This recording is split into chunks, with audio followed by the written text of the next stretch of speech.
উদারপন্থী রাজনীতি সরিয়ে দেশে উগ্রপন্থী রাজনীতি প্রতিষ্ঠার ষড়যন্ত্র চলছে, যা বাংলাদেশের জন্য চরম ক্ষতিকর।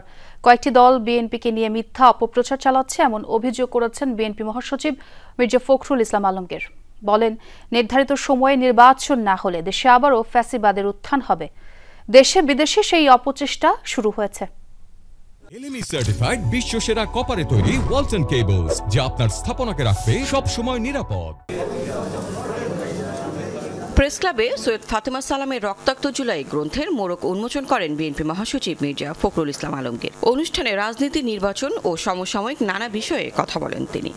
আজ থেকে না, বহু আগে থেকেই বিএনপি মহাসচিব বলেন, বর্তমানে রাজনৈতিক পরিস্থিতিতে নির্বাচন হবে কিনা সে আশঙ্কা আছে জনগণের মধ্যে। কোনোভাবেই দেশকে ব্যর্থ রাষ্ট্রে পরিণত হতে দিবে না বিএনপি।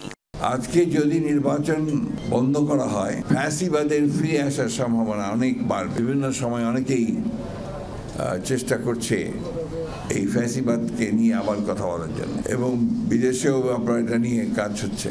মধ্যপন্থা রাজনীতি, উদারপন্থী রাজনীতি, উদারপন্থী গণতন্ত্র, তাকে সরিয়ে দিয়ে একটা উগ্রবাদের আপনার রাজনীতিকে নিয়ে আসা বাংলাদেশে, এটাও বাংলাদেশের জন্য চরম ক্ষতিকর হবে।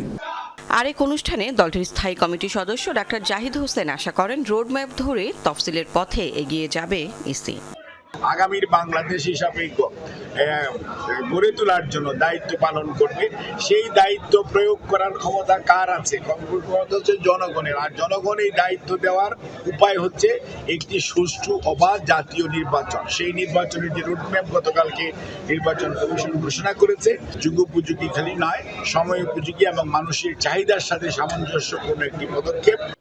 জিয়া উদ্যানে ফিজিওথেরাপিস্ট অ্যাসোসিয়েশন অব বাংলাদেশ প্যাবের নির্বাচিত কমিটির নেতাদের নিয়ে জিয়ার সমাধিতে ফুলেল শ্রদ্ধা জানান তিনি।